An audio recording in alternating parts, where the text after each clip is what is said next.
Hello friends, तो आप सब कैसे हैं। आशा करती हूँ आप सब ठीक होंगे। तो कल हमने जो प्रोविजंस हैं इंडियन लॉ में, वो इंडियन जो लॉ रिफॉर्म्स हैं वो क्या क्या हैं उसके बारे में पढ़ा था। तो उसी में जब हम आगे कंटिन्यू करेंगे तो हमारा आज का जो टॉपिक है वो भारतीय न्याय संहिता है।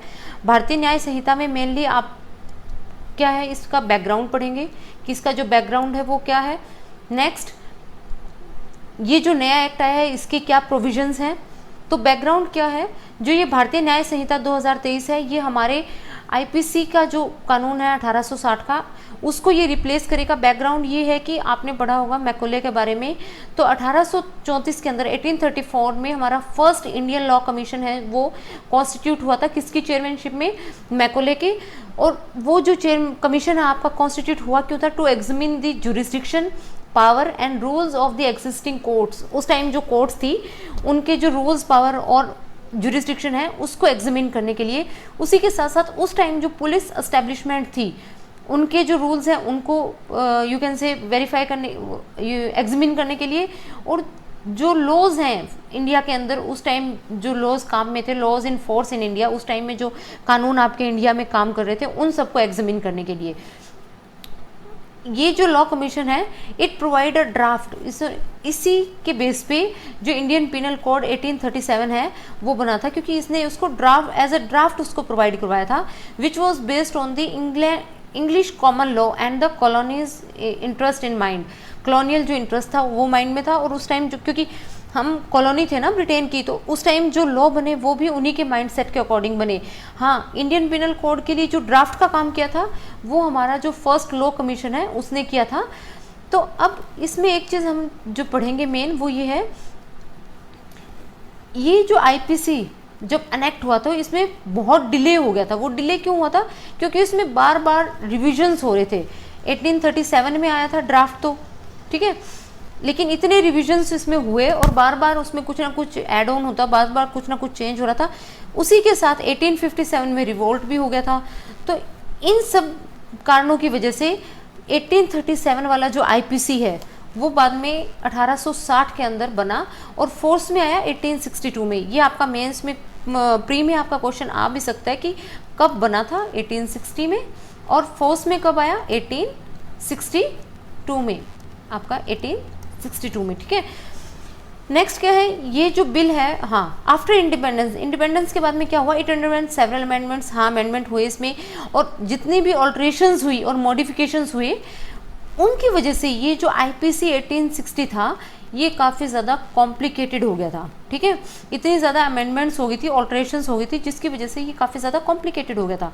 अब जो नया बिल बना है उसका काम क्या था, ताकि जो हमारे लॉ एंड ऑर्डर है उसको उसको स्ट्रेंथन कर सके, लीगल प्रोसीजर्स जो हैं उनको सिंप्लीफाई कर सके, ना कि कॉम्प्लिकेट, और जो make existing laws relevant to the contemporary situation. क्योंकि कुछ ऐसी अब जो क्राइम्स हो रहे हैं, फॉर एग्जांपल अब हमारा, कल भी मैंने आपको बताया था, हम टेक्नोलॉजी के ऊपर काफ़ी ज़्यादा डिपेंड हो चुके हैं अब टेक्नोलॉजी में। तो जो क्राइम्स हो रहे हैं, अब जो क्राइम्स हो रहे हैं वो भी टेक्नोलॉजी ड्रिवन हो रहे हैं। क्या, जो हम हर रोज़ सुन रहे हैं कोई ना कोई साइबर फ्रॉड हो रहा है इस टाइप से। तो उसमें क्या है, जब हम मतलब इस टाइप में जो कानून आते हैं, तो जैसे कि आपके साइबर फ्रॉड्स हो रहे हैं, तो उसमें हमें कहीं ना कहीं टेक्नोलॉजी की भी यूज़ होना चाहिए। तो इस टाइम हमें, हालांकि 1860 में जब ये कानून बने थे उस टाइम तो ऐसा कुछ था ही नहीं, तो उस टाइम ऐसे लॉज की ज़रूरत नहीं थी। तो अब जिस टाइप के लॉज की ज़रूरत है, यानी कंटेम्प्रेरी लॉज, जो अब इस टाइम की सिचुएशंस के अकॉर्डिंग जो हैं, तो अब आया समझ। एक तो हमारे लॉ एंड ऑर्डर को स्ट्रेंथन कर सके, एक सिंप्लीफाई कर सके लीगल प्रोसीजर को, और एक जो कंटेम्प्रेरी सिचुएशन है उसके अकॉर्डिंग लॉज हों। ठीक है, यानी उस टाइम सती प्रथा होती थी, अब इतनी रेलेवेंट नहीं है वो लॉज। तो ऐसे बहुत से ऐसे लॉ हैं जो उस टाइम काम के थे अब नहीं है, तो उन सबको चेंज करने के लिए मेजर प्रोविजंस है इस बिल के। वो क्या है, सेडिशन। आपने अभी अगर लेटेस्ट आप न्यूज़पेपर पढ़ रहे हैं तो आपने पढ़ा होगा, जो खालिस्तानी इशू काफ़ी ज़्यादा चर्चा में है, तो उसमें जो आपका एक यूएस बेस्ड टेररिस्ट है जिसने काफ़ी धमकियाँ दी, तो उसके अगेंस्ट गवर्नमेंट ने सेडिशन का किया है। और वैसे भी बहुत से ऐसे केसेस हैं, ये मैं लेटेस्ट 1-2 दिन पहले का ये आपको बता रही हूँ। तो ये जो नया बिल है, the bill removes the offence of sedition. इसमें जो सेडिशन का ऑफेंस है वो रिमूव होगा। और हाँ, ये याद रखना है, सेडिशन है वो सेक्शन 124A में आता है आईपीसी के। सेडिशन को हटा के क्या होगा, it instead penalise the following activities. अब ये कौन कौन सी एक्टिविटीज है जिनको ये पेनलाइज करेंगे, ये आपका एग्जिस्टिंग और अटेम्प्टिंग टू एक्साइट सेसेशन, जो कि किसी भी चीज मतलब कि भारत से अलग होने की कोई बात करे, मतलब कोई ऐसा अटेम्प्ट करे जिससे कि सेसेशन की नौबत आए या आर्म्ड रिबेलियन की नौबत आए या फिर सबवर्सिव एक्टिविटीज़ जो नेशन के अगेंस्ट एक्टिविटीज़ हैं, अगर इन सब में कोई इन्वॉल्व होता है तो उसके अगेंस्ट जो है सेडिशन वाला मतलब इसके अगेंस्ट पेनल्टीज होगी। पहले ये सब अगर कोई कर रहा था उसके अगेंस्ट सेडिशन का जो चार्ज है वो लगते थे, अब सेडिशन के चार्जेस नहीं लगेंगे। सेकंड क्या है, encouraging feeling of separatist activity, अगर कोई सेपरेटिस्ट एक्टिविटी है उनको अगर कोई एनकरेज कर रहा है तो उनके अगेंस्ट पेनल्टीज होंगी। नेक्स्ट क्या है, एंडेंजरिंग द सॉवरेनिटी और unity of the end integrity of India, अगर कोई ऐसा एक्ट करता है जिससे इंडिया की सॉवरेनिटी और यूनिटी या फिर इंटीग्रिटी पे कुछ डेंजर आता है तो वो जो चीज़ें हैं वो इन पेनल्टीज में इंक्लूडेड होंगी। नेक्स्ट क्या है, दीज ऑफेंसेस में involve the exchange of words, अब वो वर्ड्स के थ्रू भी हो सकता है, कोई साइन भी हो सकता है या फिर कोई आपका इलेक्ट्रॉनिक कम्युनिकेशन भी हो सकता है, यूज़ ऑफ मोबाइल हो गया, फ़ोन हो गया, सोशल मीडिया हो गया, या यूज़ ऑफ फाइनेंशियल मींस हो गया, मतलब कोई किसी एंटी नेशनल एक्टिविटीज़ हैं उनमें एक्टिविटीज़ को वो अपने फाइनेंशियल उससे वो कर रहा है, हेल्प कर रहा है, तो इस चीज़ में भी उनको इन पेनल्टीज़ के अगेंस्ट पेनल्टीज़ उन पे आएंगी। नेक्स्ट क्या है, terrorism as an offence, terrorism को उन्होंने एज एन ऑफेंस किया। द बिल डिफाइंस टेररिज्म, यहाँ टेररिज्म की डेफिनेशन दी हुई है that as an act that instead to threaten the unity integrity and security, मतलब ऊपर जो चीज़ें दी हुई है इन सब के अलावा to intimate the general public और डिस्टर्ब पब्लिक ऑर्डर, जो किसी जनरल पब्लिक ऑर्डर को डिस्टर्ब करेगा तो वो आपके टेररिस्ट जो एक्ट हैं उनमें इंक्लूड होंगे। टेररिस्ट एक्ट में इंक्लूडेड क्या क्या है, using fire arms, bombs, hazardous substances to cause death, danger to life, spread a message और फियर, डिस्ट्रॉइंग प्रॉपर्टी हो गया, डिसरप्टिंग असेंशियल सर्विसेज हो गया। Activities included in the treaties listed in the second schedule of the unlawful activity, जो आपका UAPA act है, UAPA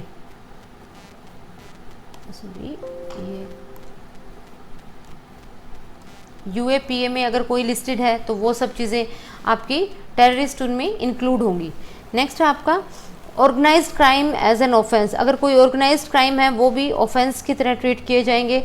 bill ने क्या है, डिफाइन किया है ऑर्गेनाइज्ड क्राइम को as a continuing unlawful activity, कोई ऐसी एक्टिविटीज़ जो कॉन्टिन्यू है और अनलॉफुल है तो वो ऑर्गेनाइज्ड क्राइम्स हुए, जैसे कि आपकी किडनैपिंग होगी, कोई रेगुलर मतलब कि कंटिन्यू कर रहा है, एक्सटॉर्शन के जो मामले हैं, कॉन्ट्रैक्ट किलिंग्स है, फाइनेंशियल स्कैम्स है, साइबर क्राइम्स है, जो कोई इंडिविजुअल या तो खुद कैरी कर रहा है या जॉइंटली किसी के साथ ग्रुप में अगर ये सब जो क्राइम्स है वो कर रहा है, तो इन सब मेंबर्स को क्राइम सिंडिकेट के बिहाफ पे एक ऑर्गेनाइज क्राइम के अंडर इनका जो होगा वो केस चलेगा।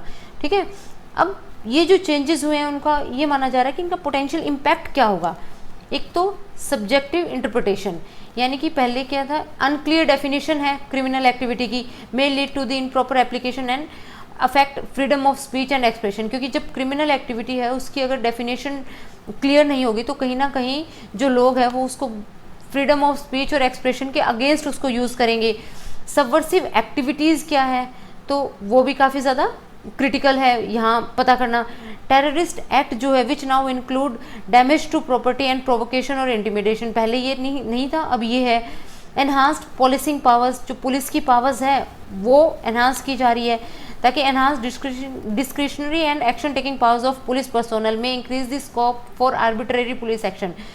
यानी अगर हम ये सब चेंजेस लाते हैं तो इनका इम्पैक्ट क्या जा सकता है, तो अगर हम पुलिस की पावर एनहांस कर रहे हैं इसमें, तो इसमें ये भी माना जा रहा है कि अगर हम पुलिस की पावर एनहांस करते हैं तो जो पुलिस पर्सोनल है वो कहीं ना कहीं उसको अपने फ़ायदे के लिए भी यूज़ कर सकते हैं, तो कहीं ना कहीं वो आर्बिट्रेरी पुलिस एक्शन भी, जहाँ ज़रूरत ही नहीं है पूरी यू कैन से बटालियन को लाने की, वहाँ भी पुलिस बटालियन घूम रही है, तो इस टाइप के एक्शंस भी हो सकते हैं।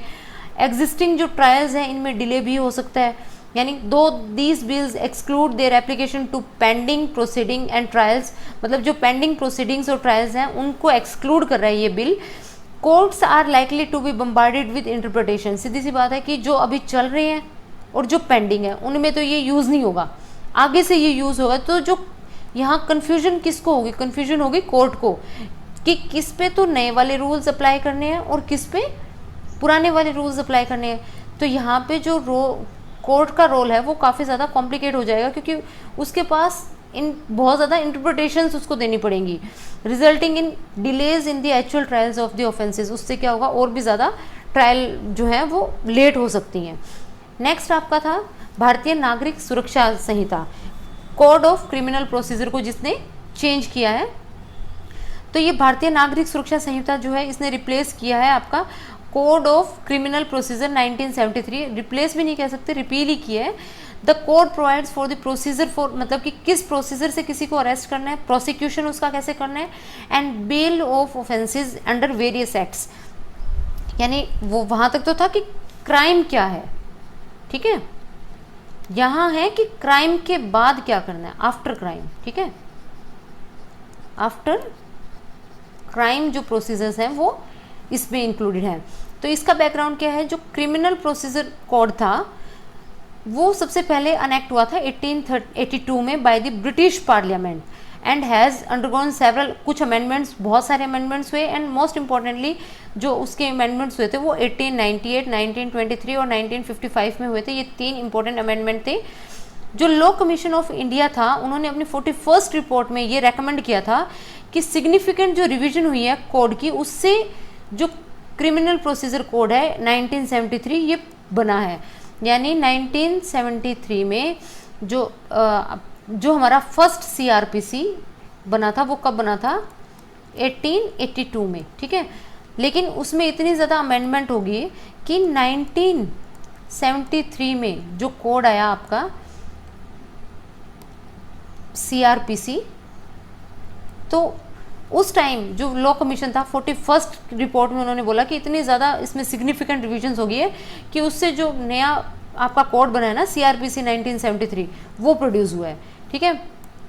नेक्स्ट आपका था major provisions of the bill, जो नया बिल है उसके प्रोविजंस क्या है, तो उसके प्रोविजंस ये हैं कि डिटेंशंस ऑफ द, फर्स्ट है डिटेंशन ऑफ अंडर ट्रायल्स, यानी first time offender will be released, मतलब अगर किसी ने कोई भी क्राइम पहली बार किया तो उसको हम रिलीज कर देंगे ऑन बेल, यानी वो कुछ पैसे एज अ सिक्योरिटी सबमिट करवाते हैं और बेल पे उसको रिलीज कर देंगे। If they have completed detention for 1/3 of the maximum imprisonment of, यानी अगर किसी को 10 साल की सज़ा हुई है तो वो 3 साल से ज़्यादा, 3 या 3.5 साल से ज़्यादा अगर वो सज़ा अपनी अच्छे से वहाँ पे कंप्लीट कर लेता है तो उसको बेल पे रिलीज़ कर देंगे। If the accused has spent half of the maximum period of, अगर किसी ने 10 साल की जेल में 5 साल जो हैं अपने कंप्लीट कर लिए हैं ड्यूरिंग इन्वेस्टिगेशन और ट्रायल, मतलब कि तब तक सज़ा ही नहीं हुई है, ट्रायल में ही चला जा रहा है उसका 5 साल, he she must be released on a personal bond, उससे कुछ पर्सनली कुछ पैसे वहाँ पे एज अ बॉन्ड साइन करवाए जाएंगे तब उसको रिलीज़ किया जाएगा। This does not apply to offences such as punishable by death and life imprisonment. तो ये आपका अगर डेथ और लाइफ इम्प्रिजनमेंट के जो चांसेस हैं उनमें ये नहीं होगा। यहाँ पे आपको देखो समझने की बात यही है कि डिटेंशन ऑफ अंडर ट्रायल्स, मतलब ऐसे जो कैदी हैं जिन पे अभी जुर्म साबित ही नहीं हुआ है, उनके ट्रायल में ही उनको आधे से ज़्यादा टाइम अगर लग रहा है तो 2 अलग अलग केसेस हैं। एक पे अगर उसने 1/3 अपनी सज़ा निकाल ली है तो उसको बेल पे रिहा कर देंगे, एक पे अगर उसने आधी सज़ा अपनी ट्रायल में निकाल दी है तो बाकी उसको पर्सनल बॉन्ड साइन करवा के उसको रिलीज़ करेंगे। लेकिन किन केसेस में, जिनमें डेथ और लाइफ इम्प्रिजनमेंट के केसेस ना हों, ठीक है। Trials in electronic mode, all trials inquiries and proceeding can be electronic mode, उससे क्या होगा कि आपका जो टाइम की है वो काफ़ी ज़्यादा बचत होगी। नेक्स्ट है medical examination of the accused, any police officer can request for medical examination of the accused in certain cases such as rape वगैरह में जो है मेडिकल एग्जामिनेशन की काफ़ी ज़्यादा रिक्वायरमेंट होती है। नेक्स्ट है फोरेंसिक इन्वेस्टिगेशन, कई ऐसे ऑफेंसेस भी होते हैं जिसमें आपका जो फोरेंसिक इन्वेस्टिगेशन है, यानी कि it mandates forensic investigation for offences जिनकी जो यू कैन से 7 साल से ज़्यादा अगर किसी को सज़ा हो रही है तो उस केसेस में, मतलब ऐसा कोई क्राइम जिसमें जो सज़ा है 7 साल से ज़्यादा है, तो वहाँ पे आप फोरेंसिक जो इन्वेस्टिगेशन है उसके लिए ऑप्ट कर सकते हो। If a state does not have a forensic facility it shall utilise such facility in another state. आपके स्टेट में नहीं है, दूसरे स्टेट में। Signature and finger impressions, it allows the collection of specimen. आपका जो सिग्नेचर है, हैंड राइटिंग है, फिंगर इम्प्रेशंस है, वॉइस सैम्पल्स हैं, वो आपके जो है अथॉरिटीज़ वो ले सकती हैं। लेकिन यहाँ पे है कि वो जो पर्सन चाहे अरेस्टेड हो या ना हो अरेस्टेड, तब भी ये सब चीज़ें वो आपसे ले सकते हैं लीगल पर्पज़ के लिए।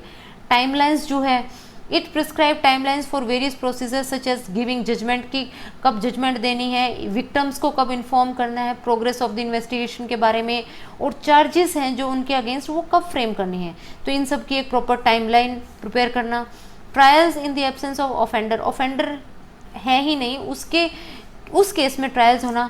It provide for the conduct of trial and pronouncement of judgement in the absence of proclaimed offender, कि जो आपका ऑफेंडर है वो वहाँ पे प्रेजेंट नहीं है, फिर भी उसके अगेंस्ट ट्रायल करना। तो प्रोक्लेम्ड ऑफेंडर क्या होता है, पहले तो आपको ये पता होना चाहिए। तो प्रोक्लेम्ड जो ऑफेंडर होता है वो आपका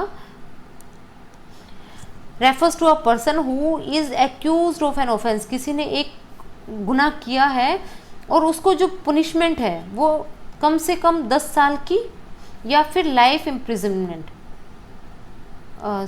कम से कम 10 साल की या डेथ इम्प्रिजनमेंट उसको मिली है, और फिर वो क्या कर रहा है, वो कोर्ट के आगे आ ही नहीं रहा है, या मतलब कि वो भागा हुआ है कहीं से, ठीक है। तो उस टाइप के जो ऑफेंडर हैं उनको हम बोलते हैं प्रोक्लेम्ड ऑफेंडर। तो देखिए, refers to a person who is accused of an offence punishable with imprisonment of at least 10 years और a death and fails to appear at a specified time and place as specified by the court, कि court ने उसको time बताया था कि आपको उस दिन आपकी जो है सुनवाई होनी है और वो नहीं आ रहा है, तो उस टाइप की जो ऑफेंडर्स हैं उनको प्रोक्लेम्ड ऑफेंडर्स बोलते हैं। Stopping political waiver of punishments, this bill adds that death sentences can only be converted to life imprisonment and life imprisonment can be pardoned only within 7 years of punishment. यानी कि यहाँ पे political will नहीं चलेगी, इन्होंने specify कर दिया है कि अगर डेथ सेंटेंस किसी को दिया है तो उसको आप खुला नहीं छोड़ सकते हो, उसको आप चेंज करके लाइफ इम्प्रिजनमेंट कर सकते हो। डेथ सेंटेंस से आप उसको सिर्फ लाइफ इम्प्रिजनमेंट में ही चेंज कर सकते हो। लेकिन अगर किसी को लाइफ इम्प्रिजनमेंट हुई है तो उसको आप क्षमा करवा सकते हो, अगर उसने जो है सज़ा होते ही 7 साल के अंदर अंदर अप्लाई कर दिया इस चीज़ के बारे में, ठीक है। उसके बाद में नहीं, अगर 7 साल से ज़्यादा अगर उसकी जो है पनिशमेंट हो गई है तो वो आप उसको चेंज भी नहीं कर सकते हो। नेक्स्ट क्या है आपका पोटेंशियल इम्पैक्ट क्या होंगे इसके, एक्सपीडिएट केस डिस्पोजल, यानी जो केसेस के डिस्पोजल हैं वो जल्दी होंगे। Prescribe timeline for different judicial processes can framing of chargesheet will help in the timely delivery of, simple सी बात है, टाइमलाइंस वगैरह इतनी प्रॉपर हो जाएंगी तो उससे जो केसेस हैं जल्दी सॉल्व होंगे। इंटीग्रेशन ऑफ टेक्नोलॉजी, ये मैंने आपको बताया था कि फोरेंसिक हो गया, इंफॉर्मेशन टेक्नोलॉजी हो गया, इन सब का एक इंटीग्रेशन हो जाएगा तो जो जुडिशियल प्रोसेस है वो और भी ज़्यादा फास्ट हो जाएगा। Improvement in rights of victim, जो विक्टिम्स के राइट हैं उनमें इम्प्रूवमेंट हुआ है। प्रोविजन ने अलाउ किया है कि जो FIR है वो किसी भी पुलिस स्टेशन में आप रजिस्टर करवा सकते हो, कहीं पे भी क्राइम हुआ हो। पहले ये होता था कि अगर यहाँ पे क्राइम हुआ है तो यहीं के पुलिस स्टेशन में आप FIR लॉन्च करवा सकते हो, लेकिन अब क्या हुआ है कि विक्टिम्स की उसको देखते हुए इन्होंने बोला कि आप FIR तो कहीं भी रजिस्टर करवा सकते हैं। फेयरनेस इन इन्वेस्टिगेशन, की इन्वेस्टिगेशन है वो उसमें फेयरनेस हो, तो अब क्या हुआ, इन्होंने कहा कि वीडियो रिकॉर्डिंग होगी, जो अगर आप कहीं पे सर्च के लिए जा रहे हो या कुछ जब्त करने अगर आप जा रहे हो तो सीजर में, और यानी कि सर्च में और सेजर में आपका वीडियो रिकॉर्डिंग होगा, उससे आपकी फेयरनेस का जो है पुलिस इन्वेस्टिगेशंस का उसका पूरा कंट्रोल रहेगा कि कितना फेयर आपने सर्च ऑपरेशन किया है या सेजर ऑपरेशन किया है।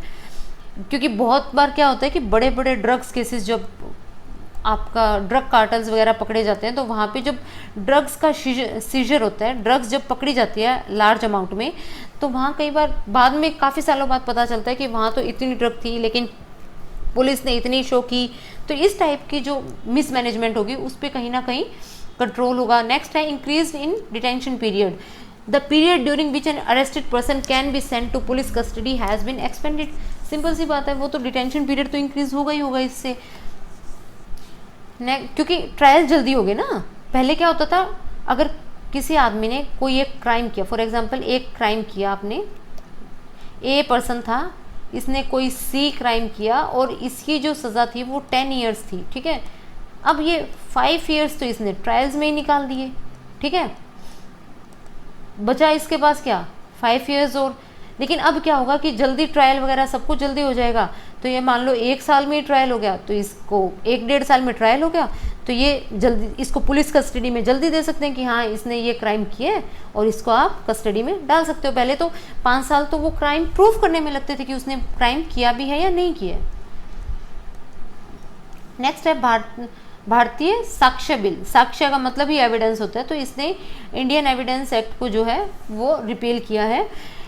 अब ये जो एक्ट है साक्ष्य बिल जो है, ये क्या करता है, रूल्स प्रोवाइड करता है for the admissibility of the evidence in legal proceeding, कि कोई लीगल प्रोसीडिंग हो रही है उसमें अगर एविडेंस आपको कोई सबमिट करना है तो उसके प्रॉपर रूल्स होते हैं। तो वो कौन से रूल्स हैं, वो कहाँ से पता चलेंगे हमें, भारतीय साक्ष्य बिल 2023 से। अब यहाँ पे कुछ टर्म्स है, पहले हम ये टर्म्स देख लेते हैं। Substantive law, these are basically laws derived from common statutory constitution and the principle found in judicial decision, यानी वो लॉज जो हमें कॉमनली भी मतलब कि वो अवेलेबल हैं, स्टैट्यूटरी किसी स्टैट्यूट से वो आए हैं, कॉन्स्टिट्यूशन में मेंशन है, या प्रिंसिपल ऑफ जुडिशियल डिसीजंस में भी वो प्रेजेंट है। जैसे आपका पिनल लॉ हो गया, लॉ ऑफ प्रॉपर्टी हो गया, इस टाइप से, इन सबको बोलते हैं हम सब्सटेंटिव लॉ। सेकंड है procedural law, it is that law which prescribes a method, मतलब प्रोसीजर हो गया ना, तो ये किसी मेथड को अगर कोई प्रिस्क्राइब करता है ऑफ एनफोर्सिंग राइट और obtaining redness for the invasion, यानी ये किसी मैकेनिज्म को अगर ये एक्सप्लेन कर रहा है तो ये है प्रोसीजरल लॉ। जैसे कि code of criminal procedure and code of civil procedure and code of criminal procedure. अब देखिए इसमें आप पढ़ते हैं मेन जो बैकग्राउंड क्या है, जो इंडियन एविडेंस एक्ट है ये आपका एनेक्ट हुआ था 1872 में with a view to consolidate the laws relating to the evidence, मतलब जितने भी एविडेंस से रिलेटेड लॉज थे उनको कंसोलिडेट करने के लिए, on which the code could come to a conclusion and pronounce the judgement, ताकि सारे लॉज को इकट्ठा करके हम कोर्ट के आगे सबमिट कर सके। तो मतलब कि सारे लॉज को इकट्ठा किया जो एविडेंस से रिलेटेड थे, ताकि जो कोर्ट की जजमेंट है वो प्रॉपरली हो सके, वो अपने कोर्ट जो है अपने कंक्लूजन पे पहुंच सके। The law of evidence not being substantive, हाँ ये सब्सटेंटिव नहीं है, ये प्रोसीजरल लॉ है क्योंकि ये प्रोसीजर बता रहा है। Falls in the category of adjective law which defines the pleading and methodology by which these substantive और procedural laws are operationalized, मतलब ये एक क्या करता है, डिफाइन करता है कि किस मेथोडोलॉजी से जो सब्सटेंटिव और प्रोसीजरल जो लॉज हैं वो ऑपरेशनलाइज्ड होंगे, ठीक है। The existing law does not address the technological advancement, जो आपका इंडियन एविडेंस एक्ट है 1872 है, वो इस चीज़ को एड्रेस नहीं करता है कि जो टेक्नोलॉजिकल एडवांसमेंट हुई है उसका क्या बेटर पॉइंट हो सकता है। तो उससे क्या हो सकता, मतलब कि मेनली क्योंकि ये एक्ट पहले के लिए बना था, उस टाइम टेक्नोलॉजी का इतना ज़्यादा था नहीं, तो इस वजह से ये टेक्नोलॉजिकल एडवांसमेंट है उसको एड्रेस नहीं करता, इसीलिए इस बिल में जो है चेंजेस लाए गए, रिपील किया गया। और मेजर प्रोविजंस क्या है बिल के, इलेक्ट्रॉनिक और डिजिटल रिकॉर्ड्स एंड एविडेंस, मतलब अब जो इलेक्ट्रॉनिक और डिजिटल रिकॉर्ड्स हैं वो एविडेंस होंगे with the same legal effect, वही लीगल इफेक्ट होगा जो कि पहले पेपर रिकॉर्ड्स का होता था। It expands electronic records to include information stored in semiconductors में, अगर स्टोर्ड है सेमीकंडक्टर की जो मेमोरी है चिप वगैरह की, या कोई भी कम्युनिकेशन डिवाइस हैं जैसे स्मार्टफोन्स है, लैपटॉप्स है, अगर उनमें कोई आपका सबूत है तो वो भी एडमिसिबल होगा कोर्ट में। This will also include records on emails में, सर्वर लॉग्स में, स्मार्टफोन्स में, लोकेशनल एविडेंसेस, वॉइस मेल्स, तो ये सब इंक्लूड होंगे अब एविडेंस में, जो पहले नहीं होते थे क्योंकि ये टेक्नोलॉजी नहीं होती थी ना पहले। Oral evidences includes statement made before courts by witness in relation to fact under inquiry. The bill adds any information given electronically to be considered as oral, पहले अगर इलेक्ट्रॉनिकली कोई इन्फॉर्मेशन दी गई है तो वो एडमिसिबल नहीं होती थी। अब इन्होंने बोला कि अगर किसी ने इलेक्ट्रॉनिकली भी कोई इन्फॉर्मेशन दी है तो उसको कंसिडर करा जाएगा ओरल एविडेंस में, ठीक है। जॉइंट ट्रायल्स होंगी, it refers to the trial of more than one person to the same, एक ही ऑफेंस के लिए मोर देन वन पर्सन अगर उसमें गिल्टी हैं तो उनकी जो ट्रायल्स हैं वो इकट्ठी होंगी। In a joint trial if a confession made by one of the accused which also affects other accused in proven it will be treated as a confession against both. मान लो एक क्राइम था, एक bank robbery थी, वो दो आदमियों ने मिलके की है, ए ने और बी ने। तो अब पहले क्या होता था, इन दोनों का ट्रायल्स जो है वो अलग अलग चलता था, लेकिन अब क्या बोला है कि अब ये ट्रायल्स जो हैं वो इकट्ठे चलेंगे। क्यों चलेंगे? अगर ए कहीं ना कहीं सोच लेता है कि नहीं मेरे से गलती हो गई है, मैं ये एडमिट कर लेता हूँ कोर्ट के आगे, अगर ये कन्फेशन कर लेता है तो ए का कन्फेशन ए और बी दोनों के लिए माना जाएगा, ठीक है। तो ये जॉइंट ट्रायल्स में ये बेनिफिट है, तो आपका जो कोर्ट केस है वो जल्दी निपटेंगे। अब इसके पोटेंशियल इम्पैक्ट्स क्या हो सकते हैं? Expansion in the use of electronic evidence, simple सी बात है, अब जब इलेक्ट्रॉनिक मीडिया को पावर दी जाएगी तो एविडेंस जो है वो भी मतलब इलेक्ट्रॉनिक एविडेंस का यूज़ भी बढ़ेगा। This can lead to a reduction in wrongful convictions. कई बार जैसे पहले क्या होता था, बहुत से ऐसे केसेस आए हैं जिसमें डीएनए टेस्ट से या फिर इन सब चीज़ों से पता चला है कि जो कन्विक्ट है वो एक्चुअली में कन्विक्ट था ही नहीं, मतलब उसने क्राइम किया ही नहीं है, वो 10-10 साल के बाद पता चल रहा है। तो वो जो रॉन्गफुल कन्विक्शंस हैं वो कम होगी, which provide help in investigation case faster cases होंगे। Issue of privacy, it emerges from the seizure of electronic device and access to the sensitive information that may be stored within them. मतलब कि हाँ, यहाँ पे privacy का issue आ सकता है, क्योंकि आजकल फ़ोन में जो इंसान है वो मतलब कि इतनी ज़्यादा इन्फॉर्मेशन अपनी स्टोर करके रखता है कि अगर आप किसी का फ़ोन अगर पुलिस जब्त करती है तो उसकी जो पर्सनल जो इन्फॉर्मेशन है वो जो पुलिस की उसमें है वो चली जाएगी, तो पब्लिक डोमेन में आने का भी खतरा है उसकी प्रिवेसी। तो इसीलिए इसको एक बस ये माना जा रहा है कि इसमें प्रिवेसी का जो है कंसर्न हो सकता है उस इंसान की। कंक्लूजन में अगर हम देखें तो potency of reforms in the criminal justice system hinges on their alignment with its capacity to implement. मतलब कि कोई भी सिस्टम है उसकी इम्प्लीमेंटेशन कैसे हो रही है, उसी से हमें उसके जो रिफॉर्म्स हैं उसका पता चलेगा कि वो कितने इफेक्टिव रिफॉर्म्स हैं।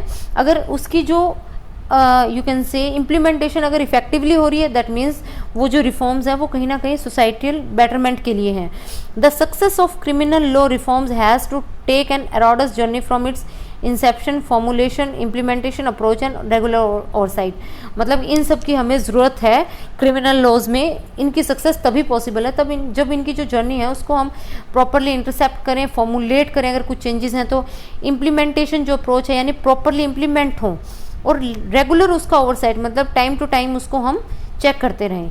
तो ये सब है, ये इसकी कंक्लूजन में हम मेंशन कर सकते हैं। CEC and other EC appointment condition of services, next जो हमारा टॉपिक है। CEC क्या है? Chief election commissioner.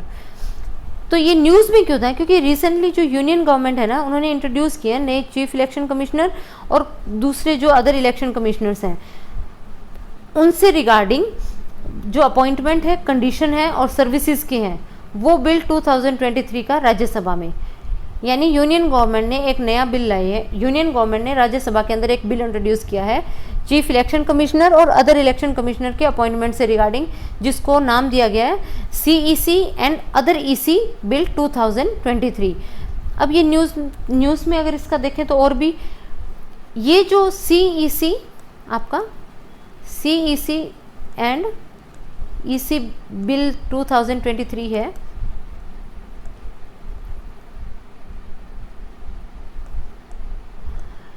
इसने रिपील किया है जो हमारा पहले का इलेक्शन कमीशन एक्ट था 1991 का। ये जो बिल है इसका एम क्या है? To regulate the appointment, condition of service and terms of office of the chief election commissioner and other election commissioner. क्योंकि आपको पता होगा जो इलेक्शन कमीशन है वो एक इम्पॉर्टेंट पिलर है हमारी डेमोक्रेसी का, तो इसलिए इसके जो कमिश्नर्स हैं उनकी अपॉइंटमेंट, उनकी रेगुलेशन वगैरह का एक प्रॉपर यू कैन से पूरा लेखा जोखा जो बिल है उसमें दिया गया है। It also seeks to set up a procedure for the transaction of business by the election commission. मतलब उनका जो काम हो रहा है उसके लिए एक प्रॉपर प्रोसीजर होना चाहिए, सेट ऑफ प्रोसीजर होना चाहिए। And for matters connected therewith और इंसिडेंट देयर टू, मतलब उनसे रिगार्डिंग जो भी प्रोसेस, उनका जो काम करने का जो ट्रांजैक्शन ऑफ बिजनेस है या अदर कोई मैटर्स है उनसे रिलेटेड है, पूरे सेट ऑफ प्रोसीजर उसमें होना है। इसके बाद में जो अभी जो आपका चल रहा है चीफ इलेक्शन कमिश्नर और इलेक्शन कमिश्नर का प्रोसेस ऑफ अपॉइंटमेंट, वो क्या है, जो हमारा आर्टिकल 324 है उसमें मेंशन किया गया है कि तो the election commission consist of the chief election commissioner and member of the other election commissions as the president may decided. तो डिसाइड कौन करता है, प्रेसिडेंट, ठीक है। Supreme court in Anoop Barnwal versus union of India judgment, ये एक judgement हुई थी अनूप बरनवाल, पूछा भी जा सकता है प्री में कि Anoop Barnwal versus union of India judgment है वो किससे रिलेटेड है। उन्होंने डिक्लेयर किया था that the president shall make appointment of CEC and EC on the advice of committee consisting of, मतलब एक कमेटी होनी चाहिए जिसकी एडवाइस पे जो प्रेसिडेंट है वो अपना डिसीजन लेगा। उस कमेटी में कौन कौन होगा, prime minister, leader of opposition and chief justice of India, ये होंगे। अब लीडर ऑफ अपोजिशन में and in case of leader of opposition is available, लेकिन the leader of the largest opposition party in Lok Sabha in terms of numerical strength, ये होगा। अगर कोई leader of opposition वहाँ पे अवेलेबल नहीं है तो जो जिस पार्टी की लोकसभा के अंदर न्यूमेरिकल स्ट्रेंथ ज़्यादा होगी उसका जो मेंबर है, उसका जो लीडर है वो वहाँ पे लीडर ऑफ अपोजिशन की जो है उस पर आएगा। नेक्स्ट क्या था, चीफ जस्टिस ऑफ इंडिया। लेकिन till this Supreme Court ruling, Election Commission and Chief Election Commission has been appointed by the President after the recommendation from the government, ठीक है। अभी या अब तक क्या थे, जो प्रेसिडेंट है वो गवर्नमेंट के रिकमेंडेशन पे इलेक्शन कमिश्नर को और चीफ इलेक्शन कमिश्नर को अपॉइंट कर रहे थे। लेकिन ये जो बिल है इसकी हाइलाइट्स अगर हम देखें तो हाइलाइट्स क्या है, appointment mainly by president on the recommendation of the selection committee, ना कि government.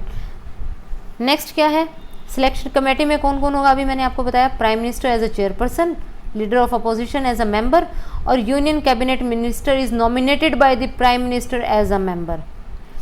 If the Lok Sabha leader of opposition, अगर हाँ वो मैंने आपको बताया कि अगर लीडर ऑफ अपोजिशन जो है वो अगर प्रेजेंट नहीं है तो वहाँ पे जिस पार्टी का बहुमत है लीडर अपोजिशन में, उस पार्टी का जो लीडर होगा वो उसका रोल लेगा। सर्च कमेटी, एक तो सिलेक्शन कमेटी होगी ये तो, नेक्स्ट है सर्च कमेटी, ये इसको हेड करेंगे cabinet secretary and comprising of 2 other members, कौन कौन से, not below the rank of secretary, secretary से कम रैंक के नहीं होने चाहिए, to the government of India having knowledge and experience of matters relating to elections. It will provide a panel of 5 person, ये 5 लोगों का जो है वो पैनल देंगे for the consideration of the selection committee. ये सर्च कमेटी 5 लोगों का पैनल सिलेक्शन कमेटी को देगी, जिसमें से आपके चीफ इलेक्शन कमिश्नर और इलेक्शन कमीशन सिलेक्ट किए जाएंगे। द सिलेक्शन कमेटी में also consider any other person. अब ये तो अपनी तरफ से 5 लोगों का देगी नाम उसमें, लेकिन ये जो डिस्क्रिशन पावर है ये सिलेक्शन कमेटी के पास है कि वो इन वाले माने या ना माने, वो अपनी तरफ से भी किसी और पर्सन को मतलब जो नाम है वो उसमें इंक्लूड कर सकती है। अगर हम आगे देखें, नेक्स्ट है qualification of chief election commissioner and election commissioner.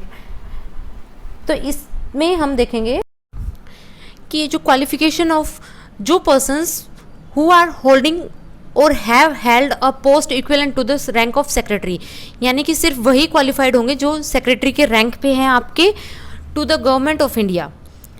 Next, such a person must have knowledge and experience of the management, यानी कि उनको मैनेजमेंट जो इलेक्शंस हैं उनको कंडक्ट करवाने की और इलेक्शन की जो मैनेजमेंट है उससे उसकी जो है उनको पूरी नॉलेज होनी चाहिए। तो क्वालिफिकेशन आपको पता चल गई। नेक्स्ट है टर्म ऑफ द ऑफिस। तो चीफ इलेक्शन कमिश्नर और इलेक्शन कमिश्नर हैं वो सिर्फ जो अपना ऑफिस है वो 6 साल तक होल्ड करके रख सकते हैं, या तो 6 साल तक, या जो उनकी एज है वो 65 ईयर्स हो, दोनों में से जो भी पहले होगा उनका जो ऑफिस का पीरियड है वो कंप्लीट हो जाएगा। हाँ, ये 65 ईयर्स है। इसी के साथ साथ जो चीफ इलेक्शन कमिश्नर और इलेक्शन कमिश्नर हैं वो रीअपॉइंटमेंट के लिए एलिजिबल नहीं है, यानी कि ये नहीं है कि एक बार वो अगर बन गए हैं तो वो दोबारा री एलिजिबल होंगे। तो हाँ, यहाँ पे एक चीज़ क्लियर करनी है, इलेक्शन कमिश्नर्स जो हैं वो चीफ इलेक्शन कमिश्नर बन सकते हैं, लेकिन इलेक्शन कमिश्नर दोबारा इलेक्शन कमिश्नर नहीं बन सकता। नेक्स्ट है, where an election commissioner is appointed as chief election commissioner. वही मैंने जो आपको बताया कि जब इलेक्शन कमिश्नर को हम चीफ इलेक्शन कमिश्नर अपॉइंट करते हैं उसका भी ऑफिस जो है वो 6 साल या जो एज है वो 65, उन दोनों में से जो होगा वो होगा। लेकिन यहाँ पे एक चीज़ आपको ध्यान देनी है कि एज ए इलेक्शन कमिश्नर और चीफ इलेक्शन कमिश्नर जो 6 ईयर है वो एग्रीगेट होनी चाहिए। ये नहीं है कि पहले इलेक्शन कमिश्नर बन के 6 साल फिर चीफ इलेक्शन कमिश्नर, ठीक है। नेक्स्ट है इसका जो सैलरी एंड अलाउंसेस है।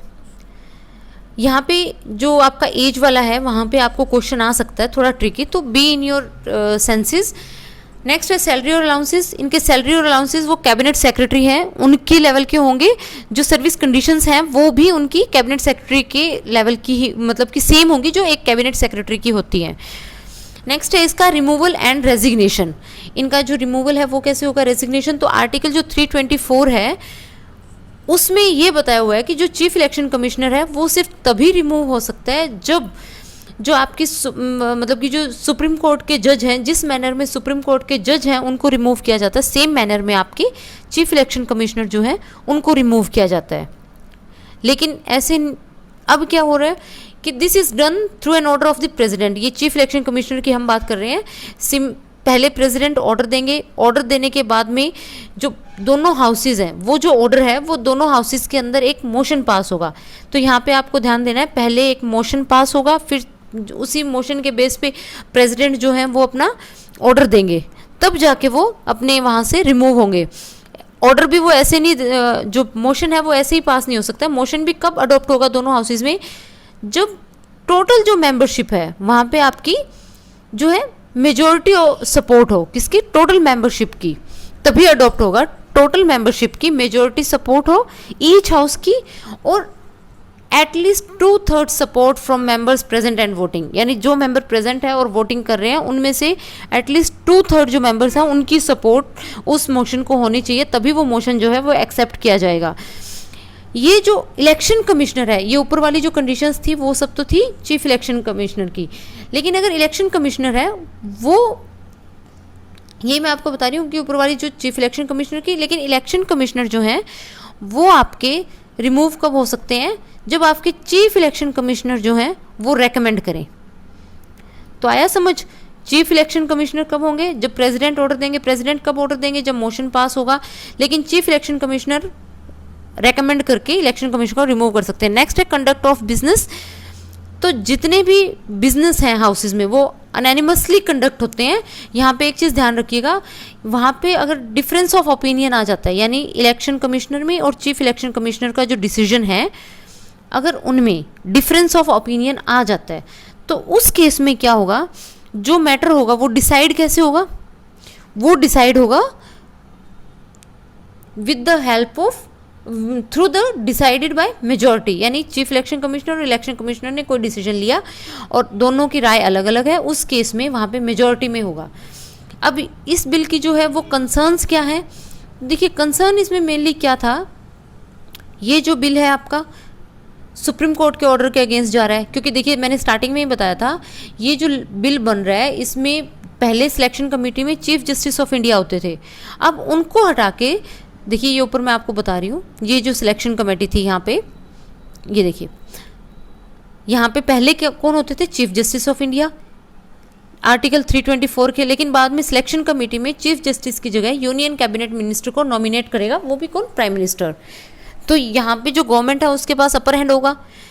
तो ये सुप्रीम कोर्ट के ऑर्डर के अगेंस्ट हो गया, क्योंकि चीफ जस्टिस को वहाँ से ड्रॉप कर दिया और वहाँ पे आपका यूनियन कैबिनेट का एक मिनिस्टर आ गया जिसको प्राइम मिनिस्टर ने अपॉइंट किया है। और यही सुप्रीम कोर्ट की जजमेंट में था जो Anoop Barnwal versus union of India case में थी। तो यहाँ पे क्या आ रहा है, ये कह रहे हैं कि कहीं ना कहीं गवर्नमेंट जो है वो अपनी मर्जी यहाँ पे कर सकती है।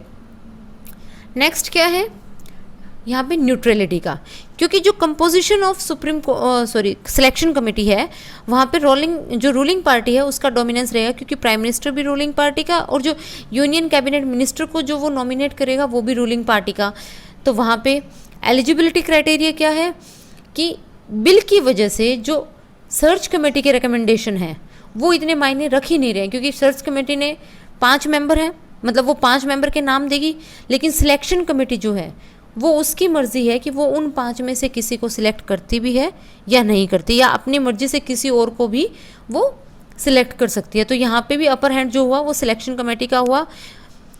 ये इसी की वजह से जो सर्च प्रोसेस है वो रिडंडेंट बन जा रही है, यानी उसका कोई मायने ही नहीं है। ठीक है, नेक्स्ट है independence of chief election commissioner and election commissioner. यहाँ पे देखिए घूम फिर के बात वहीं पे आ रही है कि जो गवर्नमेंट है उसके पास अपर हैंड होगा, क्योंकि chief election commissioner of India है, जो इलेक्शन कमीशन ऑफ इंडिया है वो पॉलिटिकल एग्जीक्यूटिव मतलब कि के कंट्रोल में होगा, क्योंकि वहाँ पे सिलेक्शन कमेटी में कौन है आपका प्राइम मिनिस्टर और कैबिनेट मिनिस्टर। तो इस वजह से वहाँ पे इंडिपेंडेंस और इम्पार्शियलिटी जो है इलेक्शन कमिश्नर की, उस पे कहीं ना कहीं आपका क्वेश्चन मार्क है। ठीक है, वे अहेड यहाँ पे क्या हो सकता है, जो रिमूवल ऑफ इलेक्शन कमिश्नर है आर्टिकल 324 है कॉन्स्टिट्यूशन का, उसको अमेंड करके वहाँ पे बताया गया to equate the removal procedure of the two election commissioner with that of the chief election commissioner. क्योंकि अगर चीफ इलेक्शन कमिश्नर, ये कह रहे हैं कि इलेक्शन कमिश्नर जो है उनकी जो रिमूवल प्रोसेस है वो भी उसी के अकॉर्डिंग होनी चाहिए जैसे सीईसी की है, क्योंकि अगर उनकी जो राय है सीईसी के फेवर में नहीं जा रही है तो कहीं ना कहीं वो आपकी रिकमेंडेशन देके और इलेक्शन कमिश्नर को वहाँ से निकलवा भी सकता है। ठीक है, तो इनकी जो रिमूवल प्रोसेस है वो कहीं ना कहीं इक्वल हो। ठीक है, यानी इनकी जो मेंबर्स हैं इनको इक्वल प्रोटेक्शन मिलनी चाहिए। ठीक है, नेक्स्ट जो है आपका, नेक्स्ट अगर हम बात करें तो इसमें है आपका, क्योंकि यहाँ पे जो मल्टी स्टेक होल्डर अप्रोच है उसको ध्यान में नहीं दिया गया है, बार बार वही बात घूम फिर के आ रही है कि जो गवर्नमेंट के हैं वो बार बार आगे आ रहे हैं, यानी इंडिपेंडेंट एक्सपर्ट्स होने चाहिए। अब जो कह रहे हैं उसमें सीजीआई होना चाहिए, सिविल सोसाइटी के मेंबर होने चाहिए, ताकि जो अपॉइंटमेंट प्रोसेस है वो और भी ज़्यादा ट्रांसपेरेंट हो। तो ये सब चीज़ें वही बात आ रही है कि गवर्नमेंट के हाथ में ज़्यादा कंट्रोल ना जाए, जो कि अब सिलेक्शन कमेटी के बनने के बाद गवर्नमेंट के हाथ में होगा। जूरिस्ट इसीलिए ज़रूरी है, इसीलिए इंडिपेंडेंट एक्सपर्ट्स, ताकि वो इंडिपेंडेंट अपनी राय वहाँ पे दे सके। ठीक है, नेक्स्ट क्या है कि सीनियोरिटी का जो प्रिंसिपल है, अब सिलेक्शन कमेटी किसी को भी, जो इलेक्शन कमिश्नर है वो सीनियोरिटी के बेस पे ही चीफ इलेक्शन कमिश्नर बनना चाहिए, लेकिन यहाँ पे क्या हो रहा है कि 3 मेंबर कमेटी जो है वो बनाएगी इलेक्शन कमिश्नर को चीफ इलेक्शन कमिश्नर। तो मान लीजिए ये कोई इलेक्शन कमिश्नर है, वो चीफ इलेक्शन कमिश्नर बना। ठीक है, अगर उस केस में क्या हो रहा है आपका बार, तो उसको चीफ इलेक्शन कमिश्नर अगर बना दे तो वहाँ पे जो है वो अपनी मर्जी के आदमी को चीफ इलेक्शन कमिश्नर बनाएगा ना। तो उस केस में ये कह रहे हैं कि तो जो 3 मेंबर कमेटी है उसकी बजाय जो वहाँ पे आपका प्रमोशन है वो सीनियोरिटी के बेसिस पे होना चाहिए। नेक्स्ट क्या है, मोर कॉम्प्रिहेंसिव कंसल्टेशन, यानी जो भी बिल बना है इसको फाइनलाइज करने से पहले गवर्नमेंट को इसका जो है कॉम्प्रिहेंसिवली इसको कंसल्टेशंस इसकी होनी चाहिए with the opposition party, legal experts और मल्टी स्टेक होल्डर्स, ताकि इसमें जो कमियां हैं उनको दूर किया जा सके। तो ये सब जो था इसके वे अहेड थे, लीगल एक्सपर्ट्स हैं, आपके स्टेक होल्डर्स हैं। घूम फिर के बात वहीं पे आ रही है कि गवर्नमेंट का इस पे स्ट्रॉन्ग होल्ड ना बन सके, जहाँ पे क्योंकि सिलेक्शन कमेटी में आपके प्राइम मिनिस्टर हैं और यूनियन कैबिनेट मिनिस्टर हैं। तो इस वजह से यहाँ ट्रांसपेरेंसी पे वो कहने की बात है कि यहाँ पे एक क्वेश्चन मार्क आ रहा है कि ये इतना जो इम्पोर्टेंट पिलर है हमारा डेमोक्रेसी का, उसकी जो ट्रांसपेरेंसी है वो कहीं ना कहीं अंडर द शेडो होगी। तो आज का जो वीडियो है इसमें हम यहीं तक करेंगे। नेक्स्ट जो हमारा होगा कि इलेक्शन कमीशन जो है या इलेक्शन प्रोसेस है इसमें रिफॉर्म्स की क्यों ज़रूरत है और क्या रिफॉर्म्स हम कर सकते हैं, इसके बारे में पढ़ेंगे। और हाँ, अगर आपको लगा हो कि ये वीडियो है आपके लिए इन्फॉर्मेटिव है तो प्लीज़ आप मेरे चैनल को सब्सक्राइब ज़रूर कीजिएगा और वीडियो को लाइक और शेयर ज़रूर कीजिएगा। हाँ, और अगर कहीं आपको लग रहा है कि कुछ कमियां हैं तो आप कमेंट सेक्शन में डाल सकते हैं, मैं उस चीज़ को नेक्स्ट टाइम रेक्टिफाई करके प्रेजेंट करूँगी। Thank you.